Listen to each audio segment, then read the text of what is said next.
Guys, आज हम बना रहे हैं अदरक का कहवा। अदरक का कहवा बनाने के लिए हमें जिन जिन चीज़ों की ज़रूरत है, सबसे पहले हम 3 गिलास लेंगे पानी और 1 लेंगे लेमन, जिसको हमने हाफ़ काट लेना है क्योंकि हमें हाफ़ लेमन चाहिए।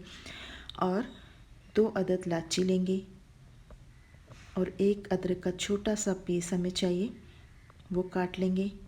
और इस अदरक के पीस के हमें ऊपर से छिलका नहीं उतारेंगे क्योंकि छिलके के साथ ही हमें इसका कहवा बनाना है। छिलका भी बहुत ही अहम होता है। तो जी गाइस, मैंने इसको छोटा छोटा चॉप कर लिया था और अब इसको एक देचकी में डाल दिया था। 3 गिलास पानी डाला था और अदरक जो मैंने चॉप किया था वो डाल दिया है। 2 अदद ग्रीन वाली इलायची डाल दी थी। अब इसको पकने के लिए रख देंगे। 15 मिनट तक इसकी पकाई करेंगे। उसके बाद इसमें डाल देंगे पत्ती। तो जी गैस, कहवा हमारा तकरीबन बन चुका था और अब इसमें मैंने डाल दी थी पत्ती। पत्ती आपने थोड़ी सी डालनी है, ज़्यादा नहीं डालनी। तो इस कहवे के बहुत से फ़ायदे हैं। ये यूरिक एसिड को ख़त्म करता है, कोलेस्ट्रॉल को ख़त्म करता है और हमारा जो उबारपन होता है, बदहज़मी को बेहतर करता है और शुगर को भी कंट्रोल करता है।